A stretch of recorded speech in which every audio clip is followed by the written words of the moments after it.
Ibn Battuta, pour l'amour du voyage.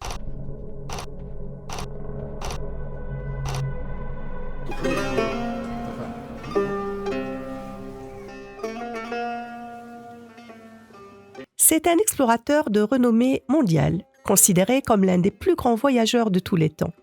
Le long de sa vie, il a parcouru les 3 continents connus, a fait le tour du monde musulman, visité près de 44 pays en plus de 120 000 km en tout, soit bien plus que Marco Polo.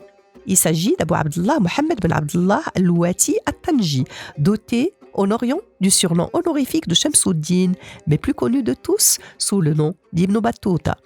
Sa naissance se situe en 1304 dans les hauteurs de Tanger, au confluent des routes maritimes d'une origine amazigh reliée à la tribu antique des Louata. Après des études élémentaires dans sa ville natale, Ibn Battuta poursuit sa formation classique à Fès, qui lui permet de décrocher un diplôme en droit, une formation qu'il poursuivra au cours de ses voyages et de ses rencontres, lui valant en Orient le titre de faqih et plusieurs fois la fonction de juriste. Et c'est à l'âge de 21 ans, depuis Tanger, qu'Ibn Battuta décide de prendre seul, sans caravane et sans compagnon, la route de l'Orient en vue du pèlerinage canonique au lieu saint musulman. Un voyage qui allait durer, contre toute attente, près de 30 ans.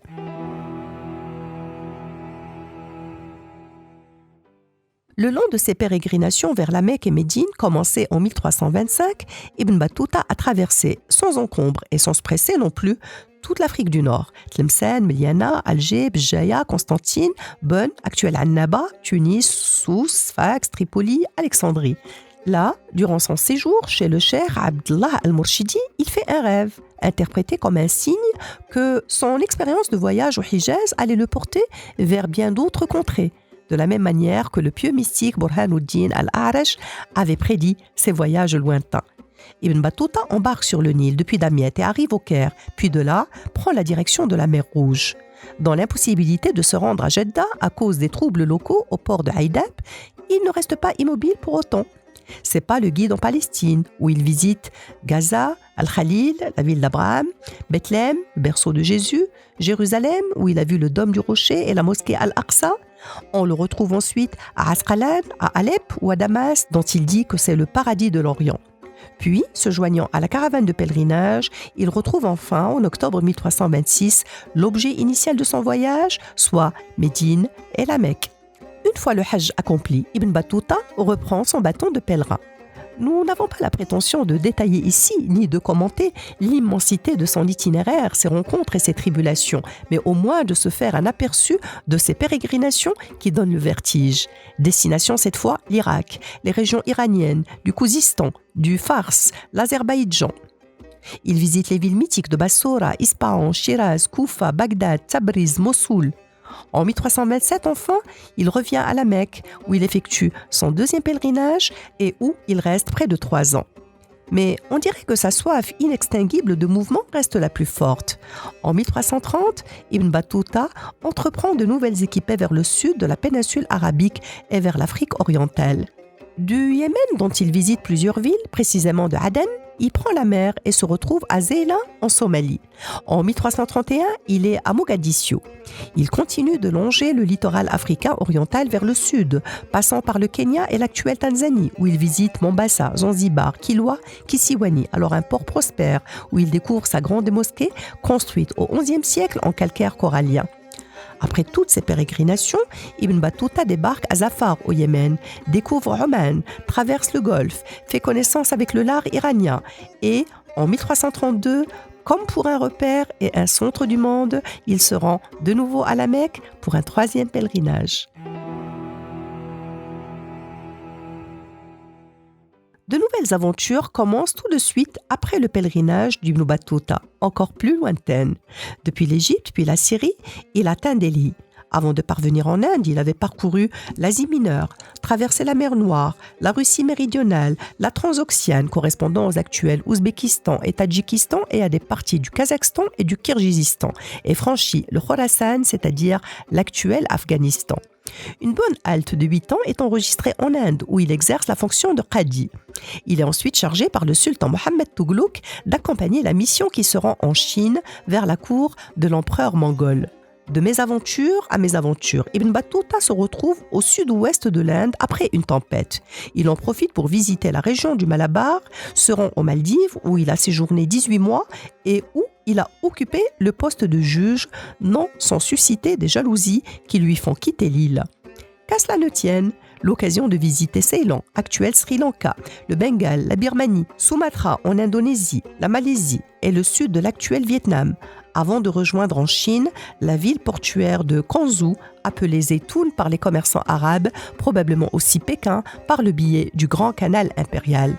Ce long voyage est conclu encore une fois par un pèlerinage à la Mecque en 1347 et un retour au pays natal, non sans d'autres expériences sur le chemin du retour, notamment en tant que témoin de la peste noire.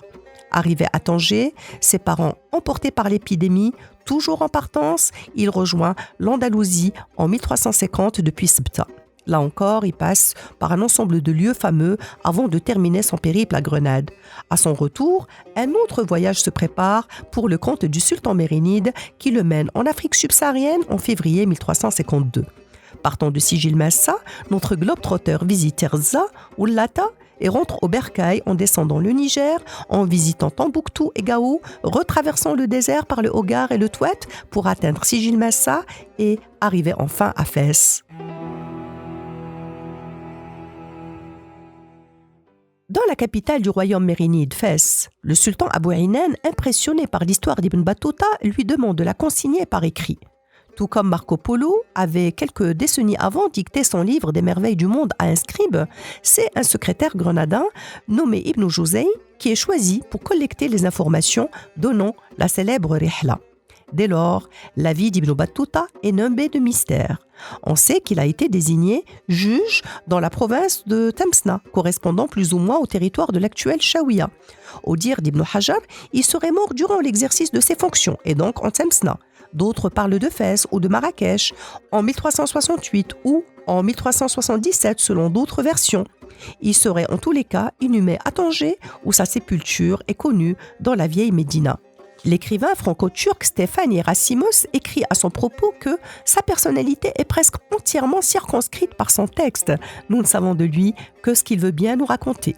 Des épouses dans différents pays visités, un nombre inconnu d'enfants et surtout un regard multiforme sur le vaste monde. Le récit de voyage édifiant que laisse Ibn Battuta se nomme Tuhfat an-Nuddar fi Gharaib al-Amsar wa Ajaib al-Asfar, un cadeau pour ceux qui contemplent les splendeurs des cités et les merveilles des voyages. Il est généralement connu sous la forme abrégée de Rihla, voyage. Cet ouvrage est considéré comme l'un des plus importants témoignages de l'histoire des voyages et occupe une belle place dans la littérature universelle.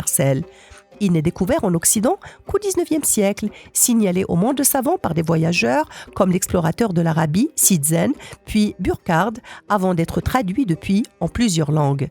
Certains auteurs pensent qu'Ibn Juzay se serait inspiré de récits de voyages d'écrivains antérieurs, particulièrement Ibn Jubayr, pour élargir ou approfondir les descriptions, mais sans que cela ne touche à la valeur des voyages d'Ibn Battuta ou à la fiabilité de son récit. Un récit qui revêt une importance fondamentale sur différents plans, notamment ethnologique, en tant que précieuse source d'informations, renseignant sur les diversités des mœurs et des cultures à cette époque, tout en servant de source d'information pour tous ceux qui désirent déployer leurs horizons.